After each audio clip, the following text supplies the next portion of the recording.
Rádio Bom Jesus AM apresenta Ponto Facultativo, com o professor Wagner Fontinelli Pessoa.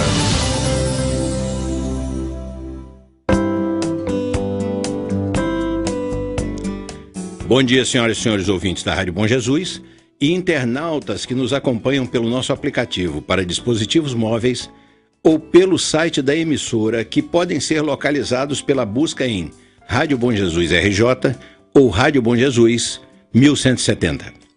Na edição de hoje, o Ponto Facultativo retomará um tema que já teve outras abordagens no programa, mesmo que em circunstâncias e sob ângulos diversos.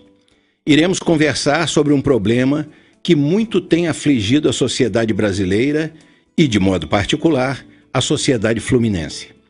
Um problema que leva à desordem social e angustia os cidadãos comuns: criminalidade e segurança. Esse problema, devemos reconhecer, não se limita ao nosso estado, mas é inegável que aqui estejamos vivendo uma situação peculiar, já que o Rio de Janeiro, desde o início de 2018, encontra-se sob a intervenção das Forças Armadas no que se refere à segurança pública. A intervenção federal do Rio, decretada desde fevereiro pelo presidente da República, produziu reações contraditórias na população, menos pelas questões de natureza prática, embora por isso também, e mais pelas razões de natureza político-ideológicas. Na verdade, um confronto entre o discurso dos extremistas de direita e de esquerda, nos quais um lado pedia que os militares tomassem o poder e o outro se esgoelava dizendo que a intervenção na área de segurança do Estado fluminense não passava de um ensaio geral para um golpe militar no Brasil. Como acontece em casos tais, ambos os extremos estavam equivocados. Nem os militares pareciam dispostos a dar um golpe e assumir o poder, nem a intervenção federal na área da segurança pública do Rio de Janeiro era um experimento para testar a aplicação de tal medida ao restante do país. Onde está o problema, então? O problema está em que existe uma séria dificuldade para que as Forças Armadas atuem no patrulhamento ostensivo e ações típicas de combate ao crime, normalmente desempenhadas pelas polícias militares. Das atividades investigativas realizadas pelas polícias civis estaduais ou pela Polícia Federal, então, nem se fala. Não é que os militares da Marinha, Exército e Aeronáutica não queiram fazer esse trabalho. É que eles não foram treinados para isto.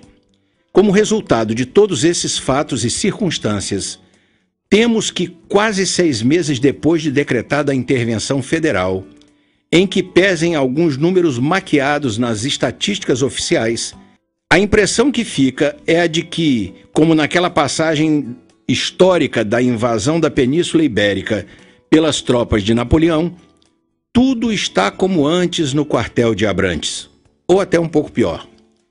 E no resumo desta ópera, o que nos resta são dúvidas e incertezas, muitas dúvidas e muitas incertezas, que poderíamos sintetizar em indagações como estas. A sociedade brasileira está diante de uma guerra declarada entre o bem e o mal? O Estado perdeu por completo o controle desta situação? Em que medida o descalabro político e governamental a que chegamos é responsável pela criminalidade que nos alcança nas ruas e em nossos lares?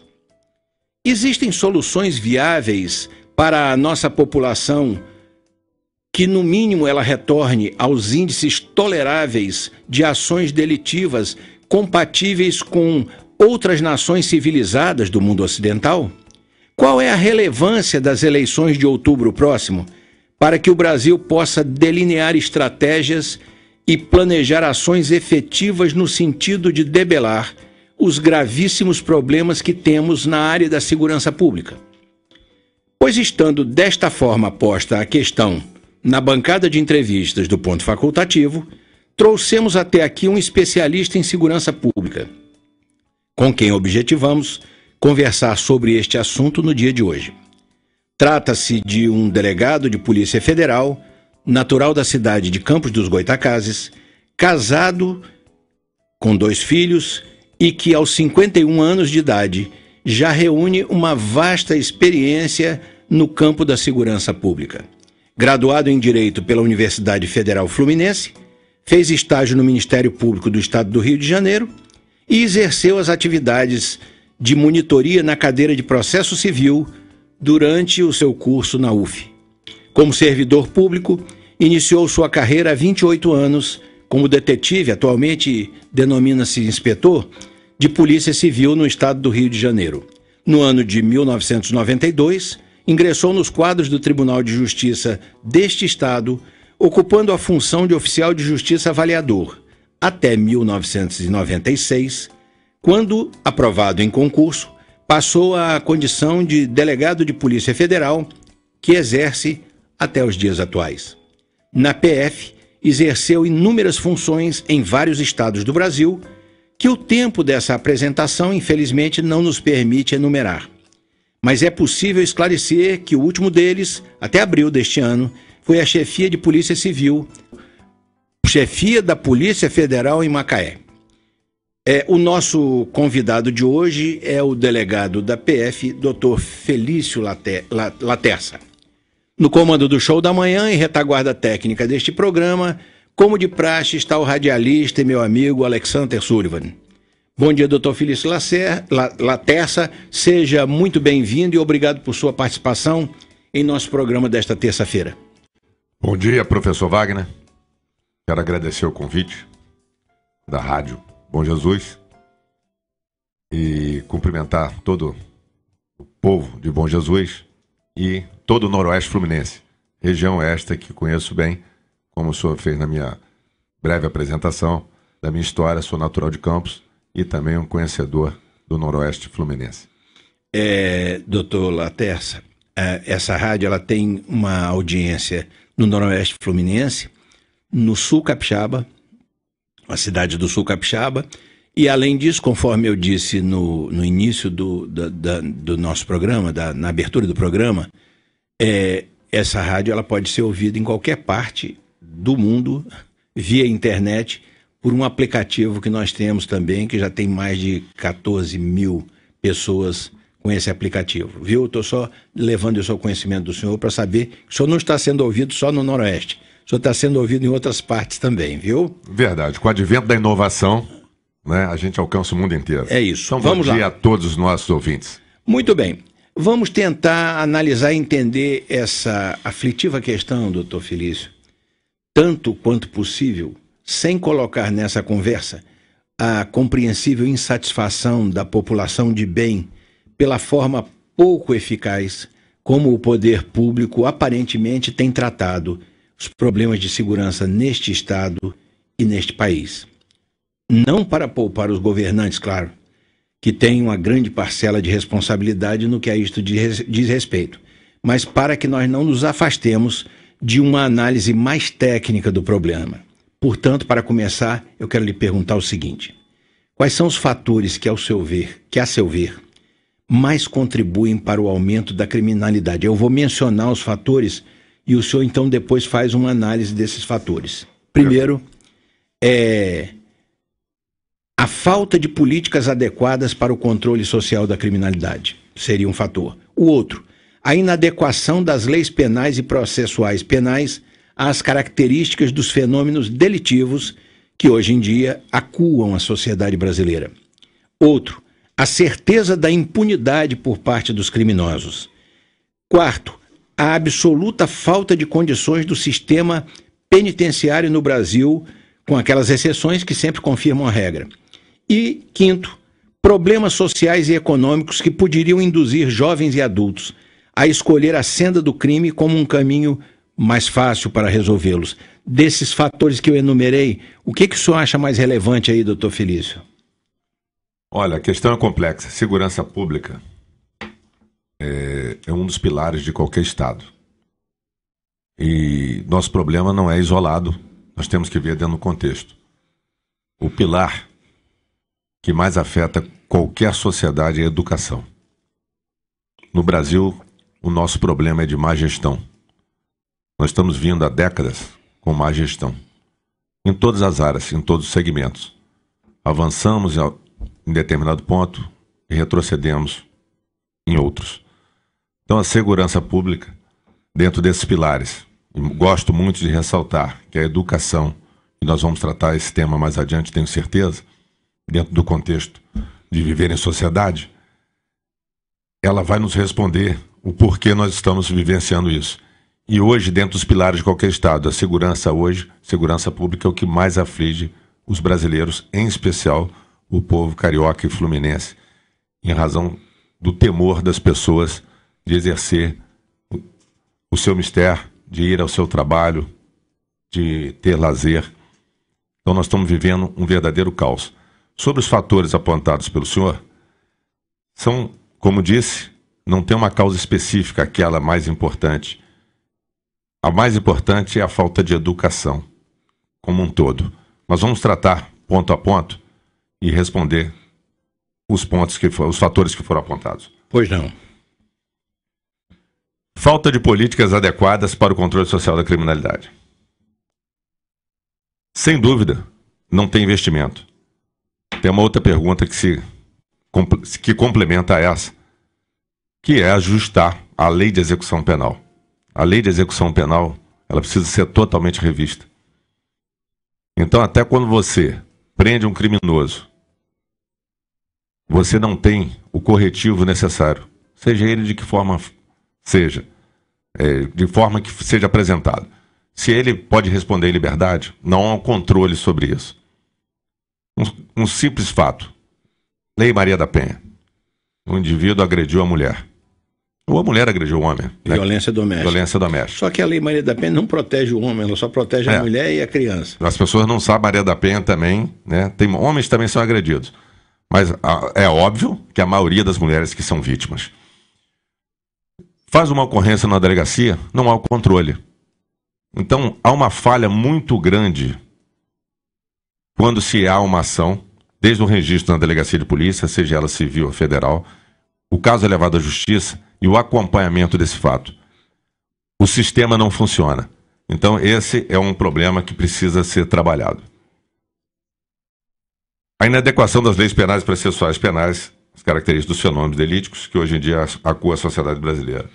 Perdão, deixa eu complementar essa pergunta. O senhor não lhe parece que as leis penais, elas são muito benevolentes com relação à repressão ao crime, não? Sim, a resposta é sim. Em especial a corrupção. Com relação à corrupção, precisa ser revista urgentemente. A corrupção é o mal dos males. Nós precisamos rever essa questão de diversos crimes, diversos delitos. Mas o mais importante, essa pergunta ela foi muito bem colocada. Como se acompanha? Hoje, inclusive, tem vários indivíduos que estão soltos. Vários com mandado de prisão em aberto e estão nas ruas. Então, o que acontece? Não há um controle do que acontece. Hoje o indivíduo comete um crime de menor potencial ofensivo, ele assina na delegacia, já houve projeto lá atrás, como eu disse antes, que funcionava, hoje retrocedeu. O indivíduo já tem que ir para uma audiência com o juiz e com o promotor. E o que acontece? Fica se aguardando ser chamado na justiça, não é chamado na justiça.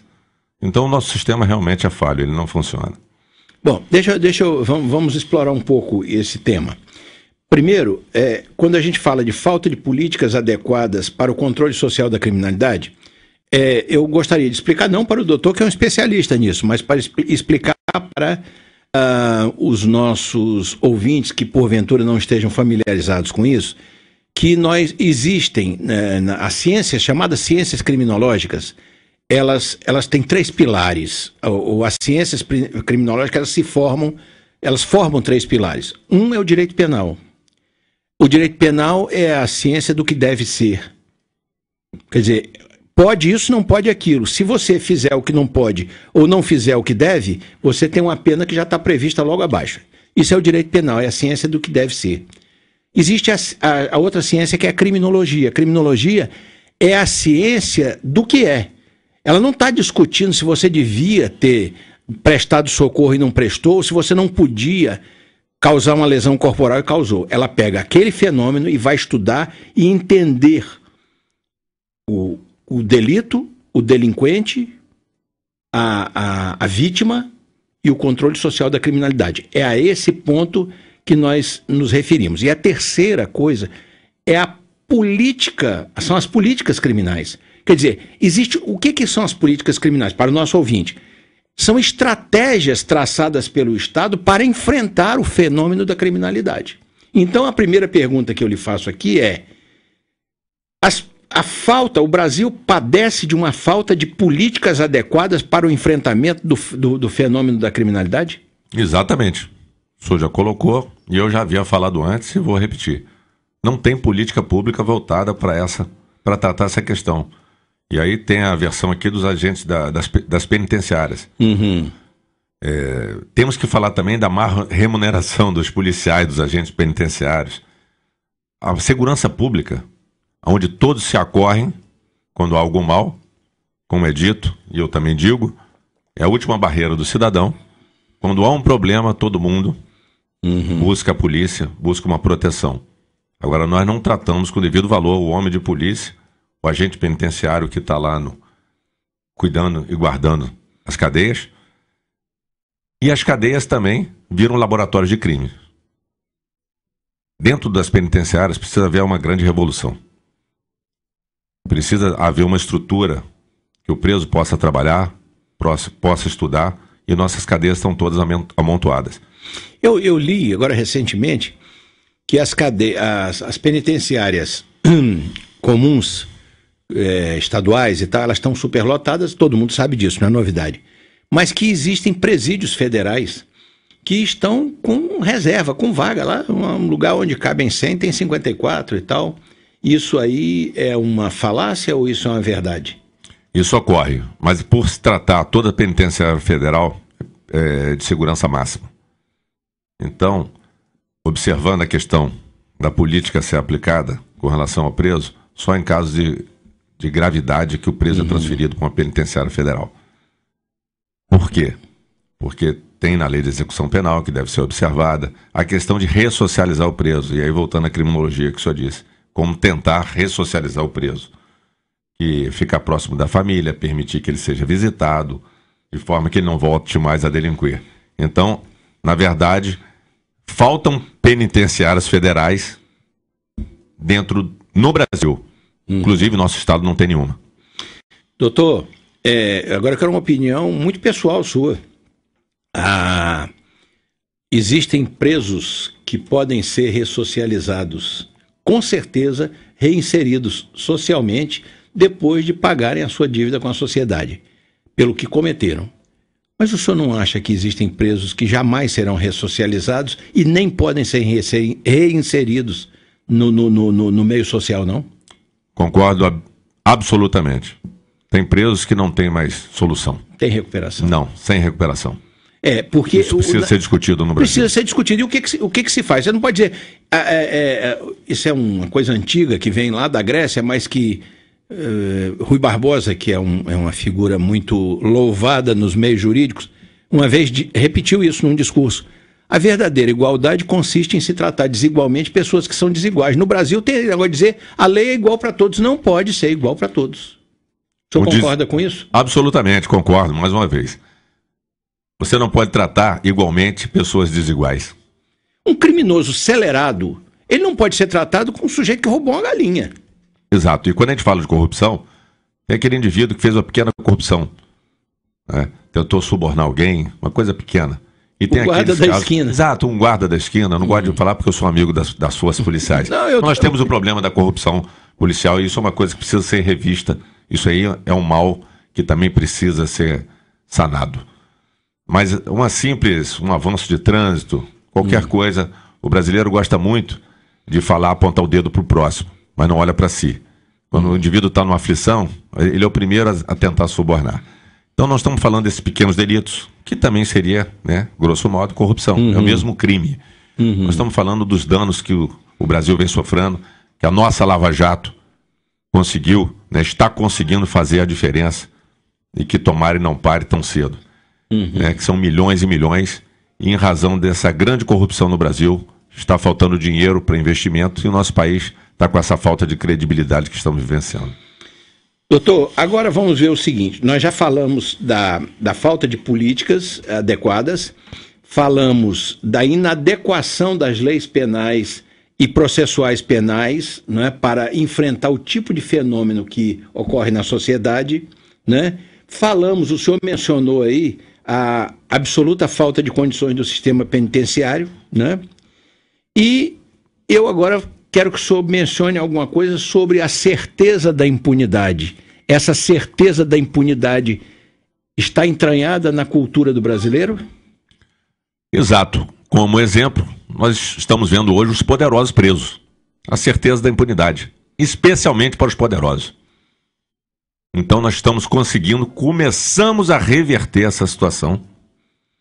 E eu espero que isso se alastre por todo o país. Quando a impunidade findar no Brasil, nós vamos começar a ter uma sociedade mais justa. Na sua opinião, o aumento do tráfico e o consumo de entorpecentes é mais uma causa ou uma consequência do aumento da criminalidade na sociedade brasileira? Quer dizer, o aumento que se observa do tráfico de entorpecentes, ele é uma causa ou ele é um resultado do fenômeno delitivo na sociedade? Os dois. O tráfico de entorpecentes é um grande mal e gera uma violência muito grande pela disputa de poder entre os traficantes, e o tráfico tem levado muitos policiais e outros à morte em razão de enfrentamento que vem acontecendo, especialmente no nosso estado do Rio. É óbvio que o senhor, pelas suas posições, por aquilo que o senhor, que eu percebo, que o senhor é sua profissão de fé, o senhor não cogita ou não admite a hipótese de legalização de determinadas drogas, não de todas, mas de determinadas. O senhor não considera essa possibilidade? Zero. Já basta o álcool. E o cigarro? Exato. Cigarro é outra droga. Que é outra coisa que mata outra também. Coisa que mata também. A longo prazo, só que mata de forma gradativa. Parece que as pessoas têm prazer em se envenenar. Deixa eu só tocar nesse ponto do entorpecente. Conclua. Que isso é uma questão que aflige, que muitos defendem o uso do entorpecente. Uma droga puxa a outra, e a gente tem dito e observado, e a defesa da liberdade, a droga não liberta, a droga aprisiona. O indivíduo que vai para o mundo da droga para ter um momento de prazer, de relaxar, ele está sendo aprisionado pela droga, e ele vai ser buscado por isso. E aí a pergunta, causa e consequência. A partir do momento que ele se envolve com isso, ele não consegue mais se libertar, e aí passa a cometer outros crimes. Nós temos muitos roubos, muitos furtos, inclusive dentro de casa, latrocínios, todo tipo de crime, né? Inclusive dentro de casa. Porque o indivíduo que tem condição, o que não começa primeiro a furtar e vender as coisas dentro da própria casa. Então, os países que tentaram liberar a droga já estão se arrependendo. A própria Holanda, que fechou a questão do uso das drogas, estão vivendo um problema gravíssimo de saúde pública. O Uruguai é outro que já se arrependeu de ter liberado a maconha. A ministra da Saúde da Holanda declarou faz algum tempo o seguinte, quando se falou de liberação de droga lá e tal. Ela disse, o tráfico de entorpecente é um problema criminal, mas o consumo é um problema de saúde pública. O senhor concorda com isso? O problema criminal leva a um problema de saúde pública. Se não tivesse problema criminal, não teríamos o problema de saúde. Mas eu estou indo num ponto mais específico. Durante muito tempo, puniu-se, na antiga lei de entorpecente, puniu-se o traficante tanto quanto o usuário. Depois houve um abrandamento disso. Certo, mas o usuário também era punido de forma mais branda. Sim, era o artigo 12 e artigo 16 Só que hoje, da antiga voltando ao início do nosso programa, não há um controle do usuário de droga. A coisa está muito frouxa. O senhor certamente conhece, como eu conheço, e o pessoal todo da área conhece o professor Luiz Flávio Gomes, que é uma referência para todos nós em termos de criminologia. E uma vez eu assisti uma palestra do Luiz Flávio Gomes em que ele dizia o seguinte: o problema da nova lei de entorpecentes é que eles estabeleceram um mecanismo que é o seguinte: antigamente, como é que o policial identificava quem era usuário e quem era consumidor? Pela quantidade. O sujeito tinha lá 2 trouxinhas de maconha, isso é um consumidor. O sujeito tinha 10 quilos de maconha, ele dizia, isso aí é um traficante. Aí eles criaram a história de um uso compartilhado, que é o seguinte, o sujeito é apanhado com um tablete de maconha, ele disse, não, mas é o que eu estou levando, eu vou fazer uma festa lá em casa. E o Luiz Flávio Gomes disse, acabou-se o controle pela quantidade. Porque o sujeito alega que ele vai distribuir, compartilhar com os amigos. E o traficante evoluiu. Ele fica com 5 pinos de cocaína ou com algumas trouxinhas, né, que o pessoal falava antigamente, era trouxinha, hoje tem um outro nome, de maconha. Exatamente para parecer usuário, quando na verdade ele é traficante. Então, o crime se adapta. Ele trafica aos poucos. Aos poucos. Aos poucos. Então ele tem a moto vindo e trazendo, repondo a mercadoria, ele deixa homiziado num cantinho onde ele faz o ponto. Isso até nos grandes centros. Antigamente chamava-se esse método, que era um método criado em indústrias norte-americanas de just in time. O sujeito não fazia estoque, ele ia trazendo aos poucos e gastando o estoque pequeno que ele trazia. Isso é usado no nosso comércio hoje, né? Comércio de tráfico. E o tráfico também ajustou a isso. Sim, sim. Né? As concessionárias fazem isso com relação a peças. Exatamente. Ela não faz estoque. Isso. Ela vai trazendo aos poucos e repondo aquele pequeno estoque. Isso. E hoje temos um sistema delivery de entrega de drogas, né? Então, sim, exato, o indivíduo sai com uma pequena quantidade, se for pego é um usuário, quando na verdade é um traficante. De que forma, segundo o seu entendimento, o Estatuto do Desarmamento pode estar contribuindo para que os bandidos sejam mais ousados e mais violentos quando praticam determinados crimes? Eu vou lhe falar por quê. Eu tenho, já conversei com delegados de polícia civil, com pessoal de polícia, comandante de polícia militar, com promotor, Ministério Público e tal. Tenho conversado com algumas pessoas dessa área aqui. Conversei também com um juiz estadual, um juiz federal. E existe... as opiniões são muito divididas a respeito disso. Por exemplo, alguns acham que o Estatuto do Desarmamento é uma coisa para melhorar as condições de manter a paz social. Outros acham que é uma forma de dar ao bandido a certeza de que a vítima não tem como se defender. Eu gostaria de ouvir o nosso delegado de Polícia Federal opinar sobre isso. Pela minha fisionomia, acho que você já imagina a resposta. Sim. Para mim, o Estatuto de Desarmamento podia ser rasgado. É uma aberração. É uma aberração. Concordo. Tá? O Estatuto de Desarmamento privou o homem de bem a ter a sua arma e a defender a sua vida, a vida de terceiros, o seu patrimônio. Então isso é uma verdadeira aberração.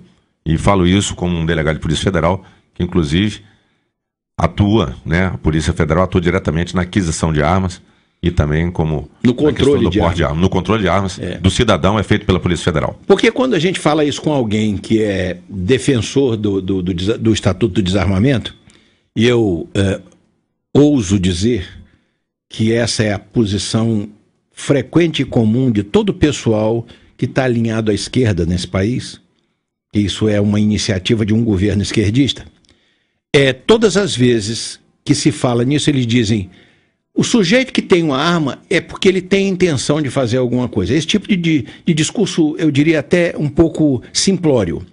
Na verdade, não só o indivíduo desarmado por força de um estatuto, ele não pode se defender, como pior, o bandido sabe que ele não pode se defender. Porque o bandido, antigamente ele não sabia se o sujeito puxava debaixo do balcão uma arma e metia bala nele.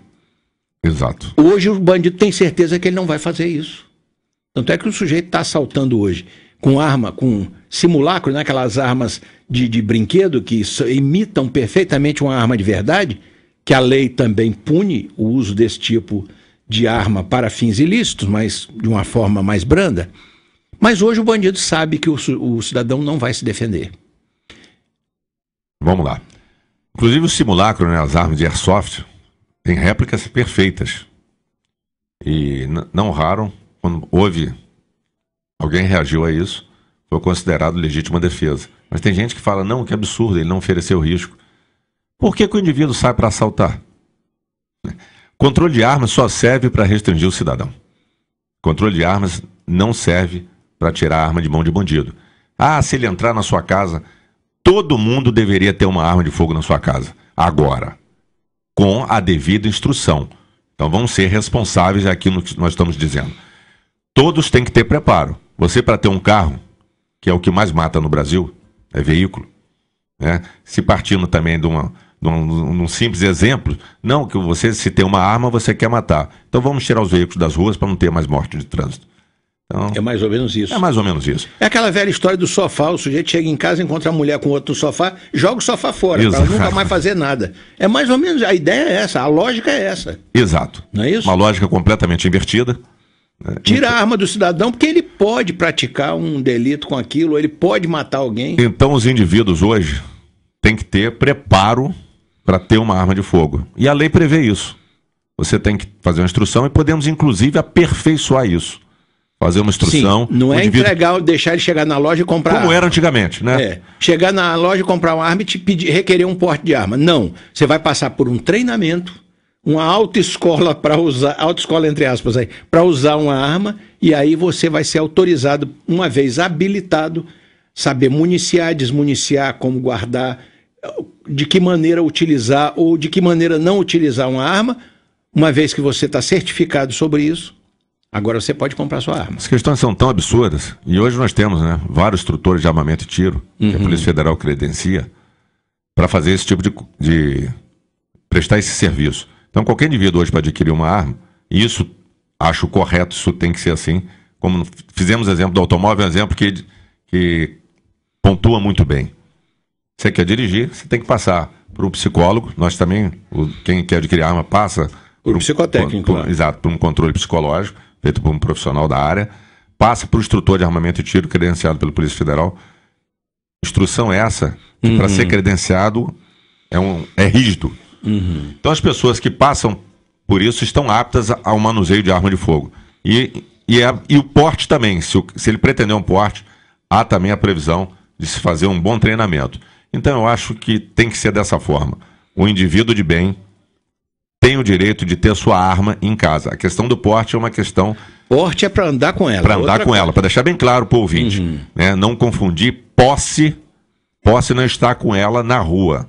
Posse é ter com ela no seu comércio, na sua casa, na sua fazenda. Está falando de segurança aqui, acredito que tem vários produtores rurais, pessoal da zona rural nos ouvindo. Como que o indivíduo fica num local ermo daquele sem proteção de uma arma de fogo? O que o senhor mencionou muito bem. Como podemos nos defender? O bandido vai lá com a certeza de que não tem uma arma de fogo para coibir a ação dele. E tem pior. O bandido vai com a certeza, mas se por acaso o sujeito tem a arma e usa, ele responde a um processo. Exato. E aí nós precisamos mudar as leis. Muito certo? bem. Vamos fazer um rápido intervalo na nossa conversa para os comerciais e voltaremos já já.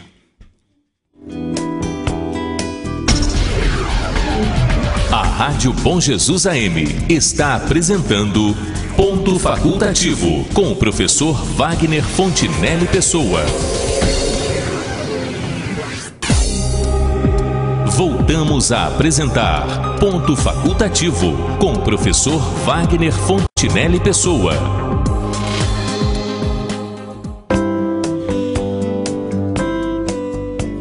Voltamos com o Ponto Facultativo e no programa de hoje estamos recebendo o Dr. Felício Laterça, que é delegado de Polícia Federal e exerceu até recentemente o comando da Polícia Federal em Macaé, no Rio de Janeiro, na qual esteve por mais de 3 anos. E com ele estamos conversando sobre um tema que tem muito afligido a sociedade brasileira e a população fluminense, porque leva à desordem social e angustia as pessoas de bem: criminalidade e segurança. Doutor Felício, nós estávamos, quando chamamos o intervalo, falando aqui a respeito do Estatuto do Desarmamento. Agora, eu queria abordar uma outra questão que, de certa forma, é um complicador, no meu modo de entender, e aí eu quero ouvi-lo, para a questão vamos dizer, da articulação vamos dizer assim, dos órgãos oficiais que cuidam do problema da segurança e da criminalidade. Ao contrário do que acontece em países como os Estados Unidos, por exemplo, e em outros países desenvolvidos do Ocidente, da Europa principalmente, a impressão que se tem é de que as instituições policiais brasileiras, polícias militares estaduais, polícias civis estaduais, polícias rodoviárias estaduais, Polícia Federal, Polícia Rodoviária Federal, que são todos agentes da segurança, vamos dizer, em diversas órbitas no país. Essas diversas instituições policiais, elas atuam com pouca ou nenhuma articulação aqui no Brasil. Daí decorrem as perguntas que eu vou lhe fazer. Nos Estados Unidos, por exemplo, existe um entrelaçamento entre a ação de diversas polícias, que uma vai complementando o trabalho da outra, às vezes elas se juntam e tal. Muito bem. Existe mesmo essa compartimentação das nossas polícias, ou não é exatamente essa a impressão, com essa impressão que a gente tem? Professor, vou só voltar na questão das armas, só para tocar mais num ponto. Pois não. É porque quem não pegou, não nos ouviu, não estava nos acompanhando antes do intervalo, entenda um fenômeno sobre a questão das armas. Bandido não compra arma legalizada. O tráfico de armas é um problema gravíssimo do Brasil e precisa ser, inclusive, ser tratado em nível de relações internacionais com nossos países vizinhos. E vi agora um instituto falando em dando medidas para reduzir a criminalidade e colocar chip em armas. O pessoal deve estar de brincadeira. Tu raspa o número da arma. Não sei se deve ser de brincadeira. Celulares são roubados, né? E as pessoas simplesmente desbloqueiam o celular, manipulam de uma forma. Raspa o número e aí o indivíduo vem com uma. Não vai tirar o chip? Exato, vem com uma ideia genial. Uma ideia, exato, parecendo que descobriu a pólvora. Então nós estamos vivendo, né, o achismo no Brasil é muito grande. E na verdade é o seguinte: bandido com arma tem que ser executado. Eu também tenho essa opinião. Tá? E aí, então eu não vou nem lhe perguntar, mas o senhor é favorável à pena de morte? Sob certo aspecto, vamos lá, a gente precisa reformular. Nós falamos mais cedo no criminoso habitual.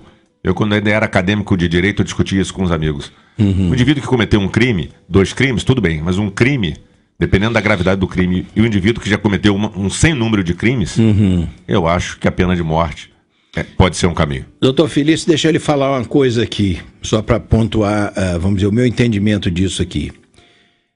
Eu entendo que existem pessoas que verdadeiramente não merecem viver. Ponto. Segundo, que a sociedade ou que o Estado tome a seu encargo fazer isso, colocar um ponto final na vida delas, eu tenho dúvidas e eu vou lhe dizer com muita sinceridade por quê. Não é porque eu ache que determinadas pessoas mereçam viver, é porque eu não acredito na justiça brasileira. Eu não acredito digamos assim, eu não acredito na isenção, na capacidade que a justiça brasileira tem de só aplicar essa pena a quem mereça e de não deixar de aplicar a quem mereça. Eu tenho muita dúvida sobre isso. Eu não entregaria ao judiciário brasileiro o direito de decidir sobre a vida de ninguém. Concordo contigo. Nesse momento nós não estamos preparados para isso. A nossa sociedade precisa evoluir muito.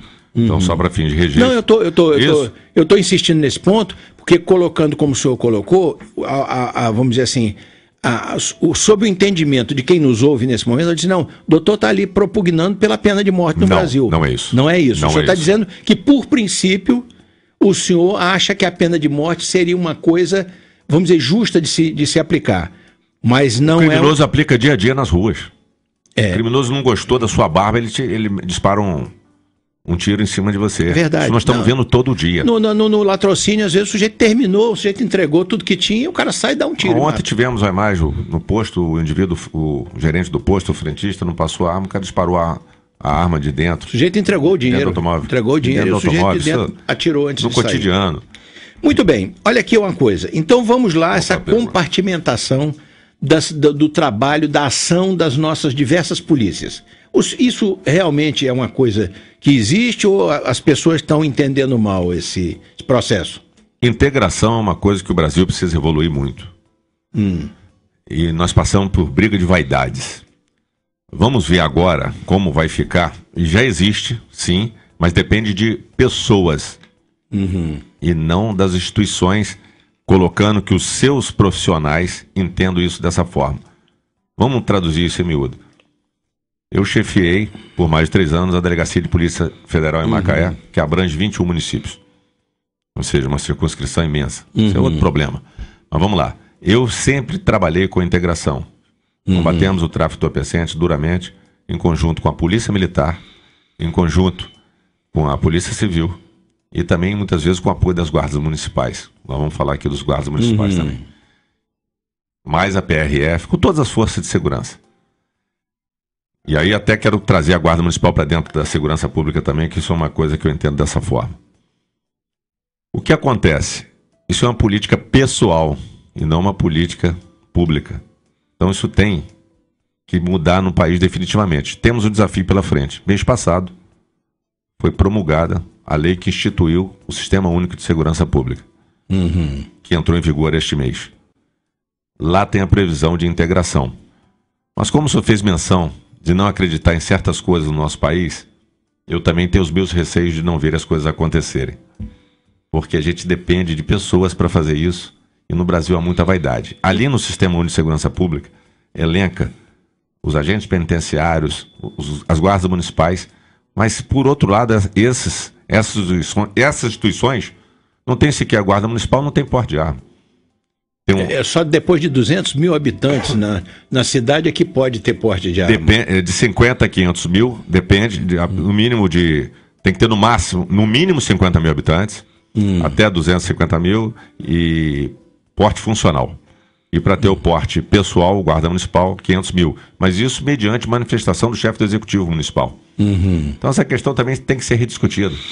Doutor, eu vou conectar essa sua resposta aí com uma outra pergunta, que é o seguinte: esse tal Ministério da Segurança Pública, que foi criado na oportunidade da mesma crise que levou à intervenção das Forças Armadas no estado do Rio de Janeiro, ele alterou de alguma forma o quadro de criminalidade assustadora que assola o país? Ou foi apenas uma ação midiática para aplacar o clamor da população por esse estado de insegurança? Ministério de Segurança Pública, hoje eu vejo como uma necessidade. Agora, o Ministério Extraordinário de Segurança Pública é uma jogada política. Foi o que se criou. Foi o que se criou. Sim. Não alterou em absolutamente nada. Me parece que nada. Não. Estou lhe perguntando. Só para as pessoas entenderem, exato. A segurança pública ela é tratada no bojo da estrutura do Ministério da Justiça. O Ministério da Justiça é a cidadania. E lá tem a segurança pública. Por que ter o Ministério da Segurança Pública? A importância dele. Para ter orçamento próprio, para ter políticas próprias, para não ser tratado com outras matérias. Então, sendo um pilar de qualquer Estado, eu acho que a segurança pública ela merece um tratamento especial. Inclusive, para estruturar melhor as unidades de polícia, seja ela de polícia judiciária, seja ela de polícia preventiva, que são as polícias militares, e levar para a segurança pública os agentes penitenciários e as guardas municipais. Nós precisamos expandir o nosso leque de segurança pública e trazer segurança, porque muitas vezes o município, pequeno como estamos aqui em Bom Jesus, tem um contingente ínfimo de policiais militares que poderiam estar trabalhando de forma conjunta com os guardas municipais. Outra coisa, em sua opinião, o que mudou efetivamente em termos de segurança pública essa intervenção das Forças Armadas no estado do Rio de Janeiro? A intervenção não trouxe resultado satisfatório. O investimento é muito alto, há uma mobilização muito grande de tropas, mas não temos o resultado satisfatório. As Forças Armadas têm um imenso carinho e respeito, inclusive trabalhamos com ele em apoio, só que não é dever das Forças Armadas fazer polícia. Sim. Então esse é o problema da questão. Está fazendo polícia quem não foi preparado e treinado para isso. Fazer polícia cabe à polícia. Eu mencionei isso nas palavras iniciais do programa e o senhor voltou a isso aqui agora. As Forças Armadas, elas, em que pese a disposição, o propósito de atuar no sentido de atenuar os problemas da criminalidade, ela não tem, o treinamento que os militares recebem não é para tratamento de criminalidade urbana. Exatamente. Nós já vimos, por exemplo, né, e com muito resultado, as Forças Armadas irem prestar apoio à ONU, ações no Haiti, mas são ações de guerra. contra grupos de guerra. E o tratamento é outro. E o regime jurídico que trata a matéria é completamente diverso do que nós temos hoje. Então, na verdade, nós estamos com as Forças Armadas, em especial o Exército, atuando, mas sem respaldo jurídico. Então, eles não conseguem sequer cumprir com êxito a sua missão. Deixa eu lhe falar uma coisa. Eu vi algumas cenas feitas em vídeos, publicados em redes sociais, onde um deles me deixou bastante irritado, que era uma molecada, num lugar que estavam os soldados do Exército, estavam ali numa ação de patrulhamento e tal.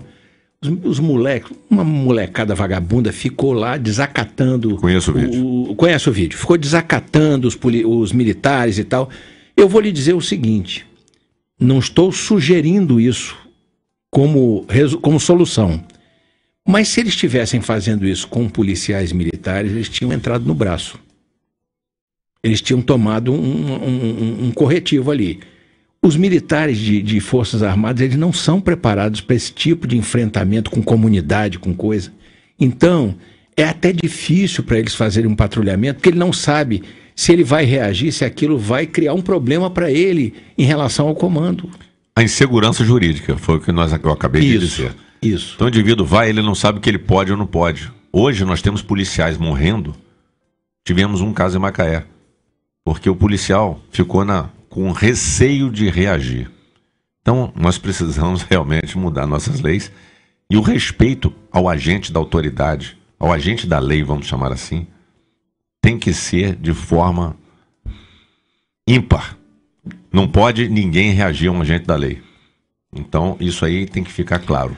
2 fatos emblemáticos que o senhor me faz lembrar agora. Um foi que nos Estados Unidos houve lá um sequestro e um policial atirou no sequestrador e matou e foi condecorado na Casa Branca. O outro fato foi num conflito que houve contra bandidos e um bandido lá levou 40 e tantos tiros no conflito. E aí um repórter perguntou ao comandante da ação: mas por que 43 tiros, 48 tiros? Ele disse: porque acabou a munição. É isso. Entendeu? Acabou a munição. Se tivesse mais munição, a gente tinha atirado mais. Então o que acontece é o seguinte: a própria polícia militar no Brasil, em muitas circunstâncias, ela tem medo de reagir. Professor Wagner, deixa eu fazer até uma interrupção, porque esse assunto me toca. Ninguém sabe o que é ter uma reação. Ninguém sabe. Falar do conforto do seu sofá, da sua casa, da sua poltrona, é muito cômodo. Policiais militares perto de uma escola falaram que executaram os bandidos. Deve se recordar disso na Zona Oeste do Rio. Lembro. Quantos policiais já morreram porque foram surpreendidos com arma? A gente tem que atuar em segurança. Por isso que o senhor fez menção a esse caso da polícia norte-americana, porque acabou a munição.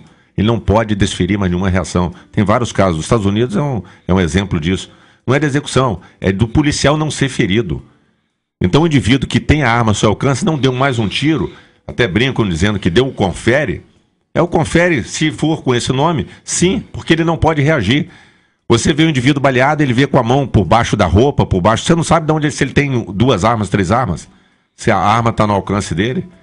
E detalhe, quem está sob fogo, você às vezes tem aqui dois indivíduos.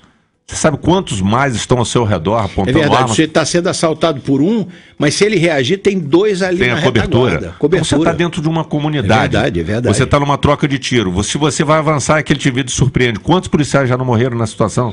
Então isso nós não temos o respaldo jurídico. A gente precisa mudar nossas leis e precisa haver um entendimento, o senhor falou, do Ministério Público e do Judiciário. Tem que ser sensível a essa causa.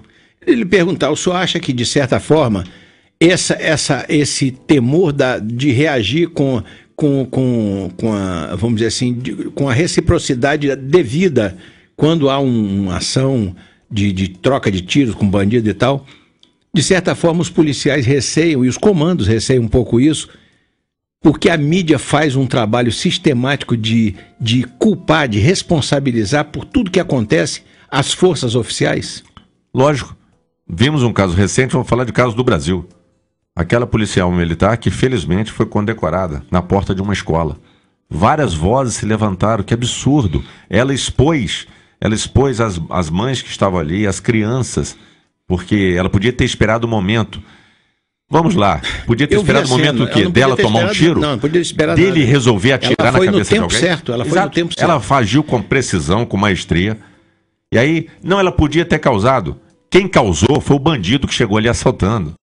Então não podemos inverter a lógica. E mais, naquele caso, o assunto, quer dizer, o clamor contra a ação policial só não foi maior porque o prefeito de São Paulo, que substituiu o Dória, ele tomou a dianteira e condecorou, que era vir um Dia das Mães, logo em seguida, ele condecorou aquela policial, que era mãe, e que protegeu outras mães e crianças na porta da escola. Aí aquilo deu um cala-boca, eu acho que na mídia, o pessoal sossegou com o assunto.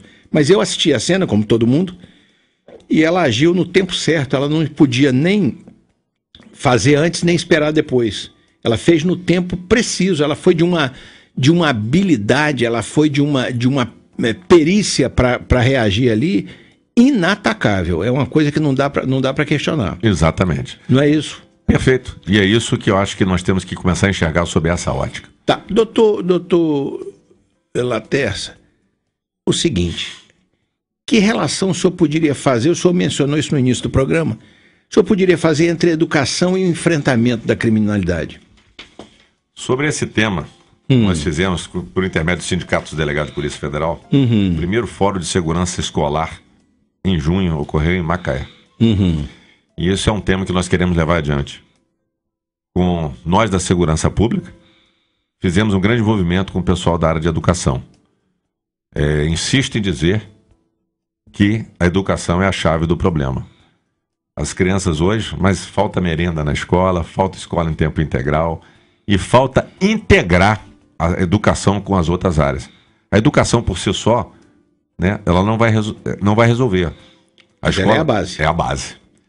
Mas então a educação tem que falar com a segurança pública, tem que falar com a assistência social.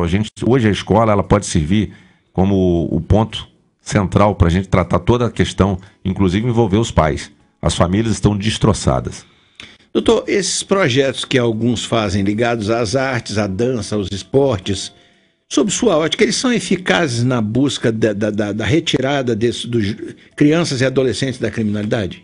São eficazes, sim. Isso aí é uma coisa, tem que voltar, tem que estimular isso aí. Na verdade existem inclusive ONGs que tratam disso. Isso tem que voltar para dentro das escolas. Da opção. Hoje nós vimos, está sendo discutida, está sendo formada a Base Nacional Comum Curricular. E tentaram lá atrás tirar a educação física da escola. Nós fomos alunos de educação física. Mas tem que dar alternativa. Aquele que não quer fazer educação física, fazer música. Inclusive, a escola é a chave. E eu acho que a escola, eu falei isso, os professores arregalaram, o pessoal, diretores de escola arregalaram os olhos. A escola devia funcionar 7 dias por semana. Meu Deus, calma. Mas temos que levar os outros profissionais para a área, para dentro das escolas. Nós temos trabalho, Polícia Federal, Polícia Civil, Polícia Militar, temos trabalho de dar palestras em escolas de forma preventiva. Só que a forma é incipiente também. Então está havendo falhas de todos os lados. Então a gente precisa intensificar. Na escola a gente precisa. E hoje vamos falar também em inovação, tá? O que é inovação? A tecnologia. Hoje fazer games, levar a criação de games, essa criançada, esses adolescentes têm uma mente fértil, eles brincam com isso. Levar para dentro da escola, essa parte, o que desperta o aluno. O aluno hoje muitas vezes está entediado, então tem que mudar a forma. E a escola funcionando 24 horas não, desculpa, 7 dias por semana, ter outros profissionais nos finais de semana. E aí levar a família e tentar reestruturar, levar a parte de assistência social, serviço social para dentro das escolas também. Já existe, mas não da forma que eu entendo que seja melhor. O pessoal tem que realmente envolver as famílias, porque não raro, se você perguntar a um pai de uma escola qual ano que seu filho está cursando, ele não sabe dizer. A evasão escolar, a maioria dos menores envolvidos em crimes estão fora das escolas. Então deixa eu lhe fazer uma pergunta. Em áreas de degradação social, áreas às vezes de periferia, de comunidade, onde está muito degradada socialmente aquela área, às vezes as pessoas dizem tem que levar a criança para a escola. Aí Eu lhe pergunto, nesse caso, às vezes, em vez da escola estar tirando os jovens do crime, não são jovens delinquentes que estão levando o crime para dentro da escola? Também temos esse problema. Tem um problema, mas isso tem que ser detectado. Por isso, essa preocupação da segurança pública falar. Está vendo aí, professor sendo agredido por aluno. E a gente falar com a educação. Droga, sendo levada droga para dentro de sala, armas para dentro de sala, né? E armas ilegais, né? Vamos falar aí. Armas ilegais que vão para dentro das escolas. Então precisa haver um controle muito melhor dessa questão dentro das escolas. A escola é a base. Se a escola tivesse toda uma estrutura, mas muitas vezes eu vi lá a maioria dos professores, dos diretores falando, poxa, a gente precisa. E hoje, para dar uma informação, quem hoje acorre às escolas são as guardas municipais. Então, não sei aqui os municípios que não têm a guarda municipal como estão fazendo. Mas a questão de dentro da escola para fora é a solução. Disse que, isso é estatística, tá? Foi feito pelo Juizado da Infância na capital do nosso estado. 80% aproximadamente dos jovens que estão na criminalidade, que praticaram o crime, estão fora das escolas. Então precisamos buscar esses jovens e fazer de uma forma diferenciada um atendimento e fazer um ajuste de forma que ele não venha a delinquir. Vou lhe dizer uma coisa. O juiz auxiliar da Coordenação de Infância e Juventude do Estado, que é o Dr. Pedro Henrique. O Dr. Pedro Henrique foi meu aluno. E eu tenho muito apreço por ele. Eu converso sobre esses temas com ele às vezes, e nós temos opinião divergente. Uma delas é sobre o ECA. O Dr. Pedro Henrique acha que o ECA é uma legislação de ponta. Eu, particularmente, acho que aquilo é uma blindagem de bandido infanto-juvenil. Qual é a sua opinião? Conheço o Dr. Pedro Henrique também. E sei da sua posição. O ECA precisa de correção também. Aliás, a maioridade penal precisa ser rediscutida no Brasil. Não pode o indivíduo que comete um latrocínio, que invade a sua casa, que estupra, que mata, ter uma pena máxima de 3 anos. Isso é uma coisa... Que nem pode ser chamada de pena. Exato, que não é chamada de pena, exato. Mas para o leigo a gente fala assim, na verdade ele não comete um crime, ele pratica um ato infracional. É um eufemismo isso, né? Exato, é um eufemismo, uma roupagem, é uma fantasia. Para atenuar a gravidade. O Estatuto da Criança e do Adolescente para mim é uma obra fantasiosa. Ela tem mecanismos ali, instrumentos muito bons. Tem sim. Mas que também na prática não se concretiza. Aí voltamos àquele velho problema de como fazer o acompanhamento disso. Quantos pais, os pais, pai e mãe já perderam seus filhos para o enfrentamento porque sequer consegue controlar. Hoje você vê uma mãe que foi punida porque tentou, amordaçou o filho, prendeu o filho, acorrentou porque o filho estava no mundo das drogas.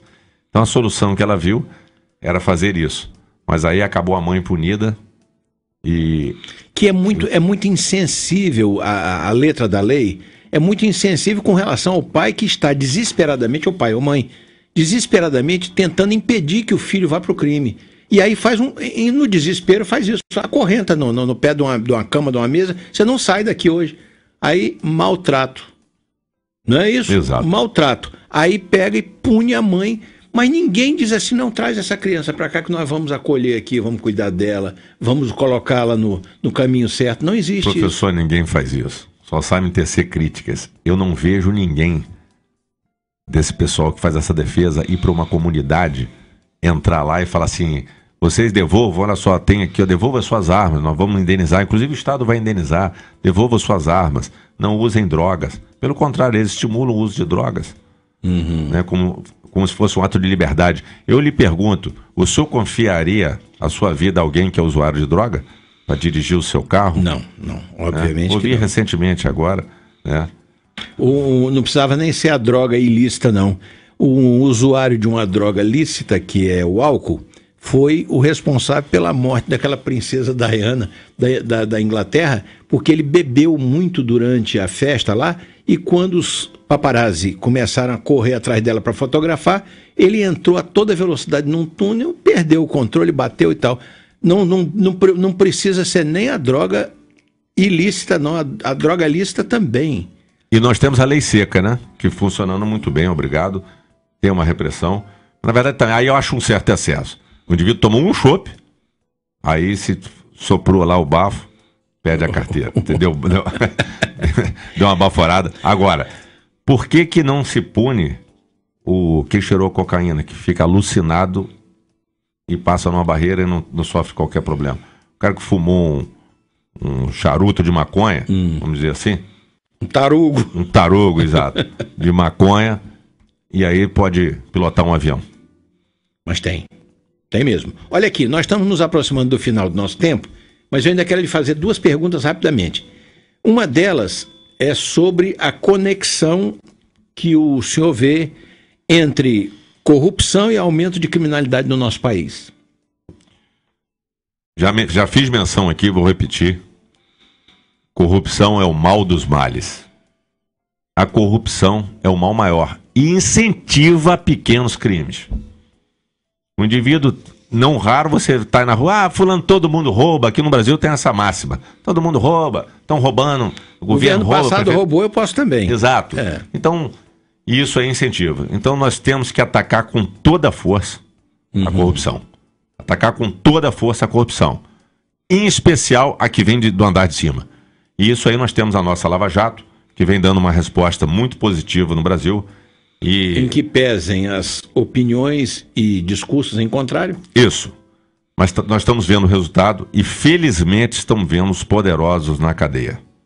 Né? É óbvio, uns soltos, outros não, mas está começando a ter uma resposta e que a Lava Jato cumpra a sua missão, que tenha vida longa.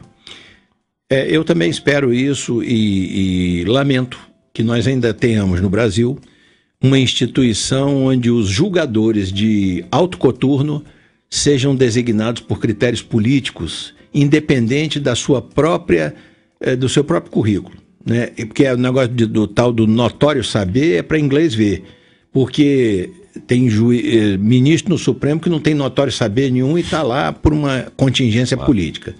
A outra coisa que eu queria lhe perguntar é o seguinte, nós estamos já há algumas décadas vendo esse embate entre as forças de segurança, os agentes de segurança do Estado e o crime organizado. Doutor Felício, sinceramente, como é que o senhor imagina o final desse confronto? Nós vamos vencer ou nós vamos perder essa batalha? Eu sou otimista por excelência, nós vamos vencer. Agora, para vencer, nós precisamos fazer uma mudança de cima para baixo. Mais uma vez vou usar essa expressão. Nós precisamos haver investimento na segurança pública e precisamos aperfeiçoar as nossas leis. E aí, com isso, nós vamos ter o resultado satisfatório.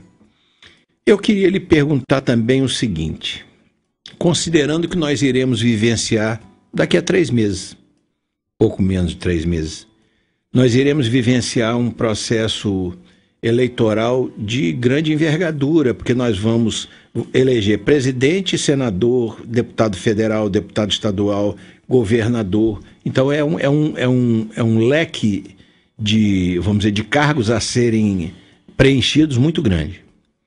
Então eu lhe pergunto o seguinte, de que maneira essas eleições podem contribuir, podem ser importantes ou decisivas para a gente começar de maneira verdadeira, concreta, a enfrentar essas questões que nós estamos conversando sobre elas aqui? Mais uma vez, a mudança vem de cima para baixo. E cabe isso a quem está no andar de baixo. O eleitor. No Brasil, o brasileiro discute tudo, menos política, viu, professor? Só que não fala de política. Inclusive tem a máxima, né? Não, política, religião e futebol não se discute. Mas também tem uma máxima que diz, delegado, São Jorge só tem um, mas de cavalo o mundo tá cheio. Exato. Essa é boa. Então, o que acontece? As pessoas têm que discutir política, o momento é esse. Nós vamos vivenciar um momento que por 4 anos nós vamos estar sob a batuta desses governantes, desse poder legislativo, que vai fazer a diferença ou não no país. Então a hora é agora de se discutir política, sim. ver candidatos que têm perfil, que têm preparo para estar lá, né? Que no Brasil a gente elege qualquer um. As pessoas, não, eu conheço fulano, é gente boa, e o voto comprado nem se fala, o voto de cabresto, isso é um absurdo. Então o brasileiro não quer se dar o trabalho, não quero nem falar disso, mas se chamar ele pro botequim, ele passa o dia inteiro no botequim. Se passar por falar mal dos outros, eles passam o dia por falar mal dos outros. Então, já que isso é política, por que não vai se discutir política nesse momento? E cada um, na hora de teclar lá os números da urna, né, tem que saber, tem que ter esse conhecimento de que eles estão colocando o seu destino ali. Na verdade, eles são julgadores. O povo é o maior julgador. Então, se o povo julga mal, nós vamos continuar com todo esse sistema político ruim. Então, o eleitor vai ser o juiz Sérgio Moro na hora do voto. O senhor acha sinceramente que nós temos chance de fazer uma boa renovação dos quadros que estão aí, ou nós vamos voltar com aquele mesmo esquema cheio de vícios e de pessoas, vamos dizer assim, que estão já há muito tempo, vamos dizer assim, de certa forma, predando o Estado brasileiro? Não acredito numa renovação grande, infelizmente. O mecanismo é muito forte. Sob essa ótica, a minha indignação me tornou ser pré-candidato a deputado federal. O meu nome vai ser colocado à prova também.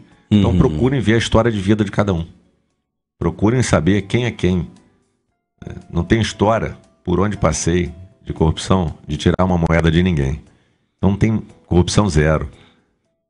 Trabalho muito. Então as pessoas não veem não conseguem analisar as coisas como elas são. Então está na hora de julgar. Mas o mecanismo vai permanecer, lamento dizer isso, pensar dessa forma, mas nós estamos fazendo a nossa parte. Mas é possível atacar esses esquemas que estão enquistados no Estado brasileiro, pelo menos começar a miná-los? O senhor acha que é possível isso?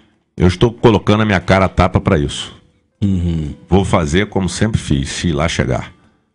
Vou colocar meu nome à disposição e se lá tiver, o povo vai ter um defensor no Congresso Nacional.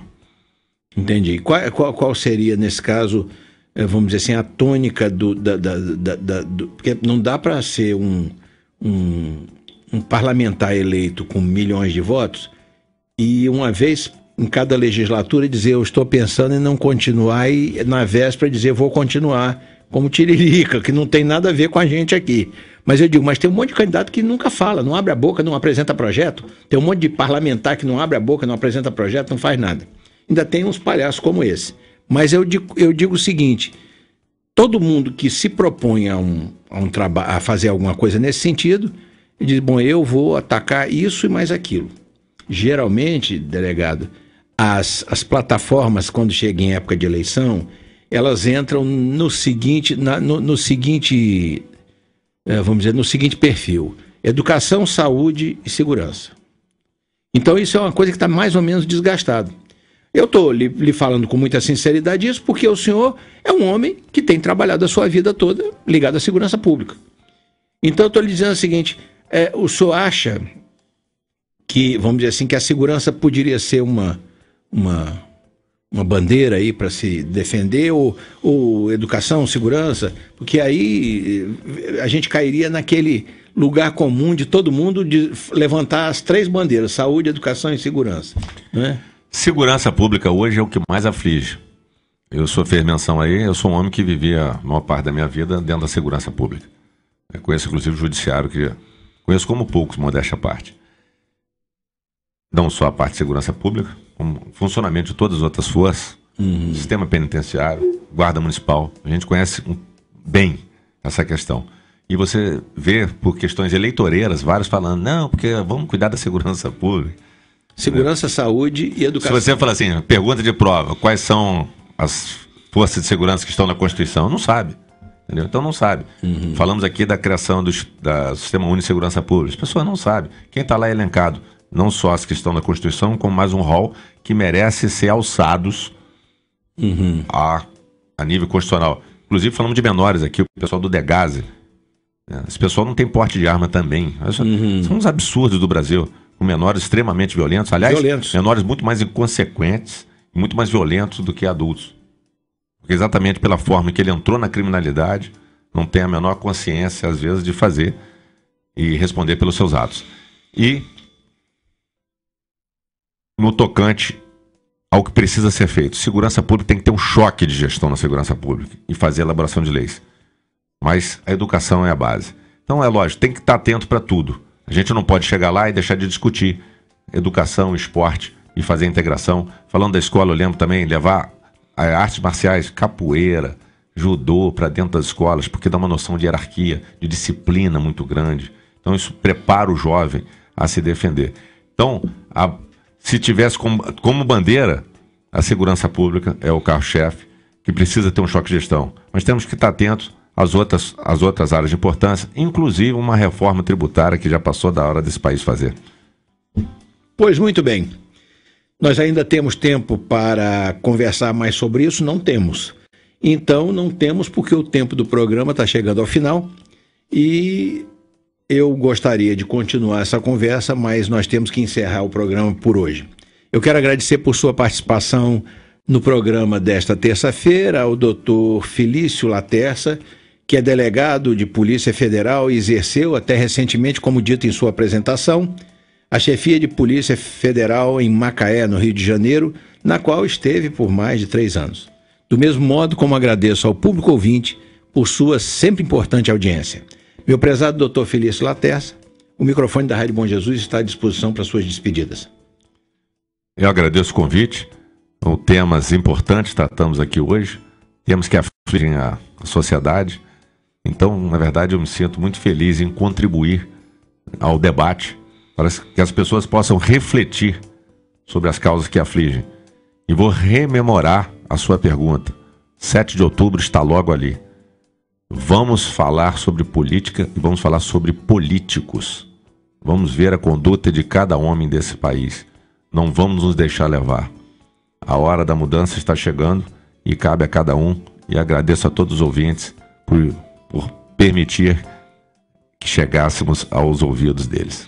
Muito bem, eu que lhe agradeço uma vez mais por sua participação e pelos esclarecimentos que prestou aos ouvintes do Ponto Facultativo, que é um espaço semanal destinado a conversas com pessoas que, pela sua experiência, pelo seu saber, pelo que fazem, sempre contribuem para levar até o nosso público ouvinte informações importantes sobre assuntos diversos.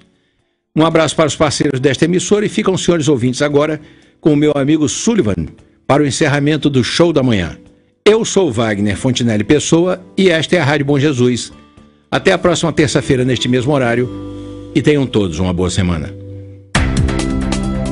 A Rádio Bom Jesus apresentou Programa Ponto Facultativo com o professor Wagner Fontinelli Pessoa.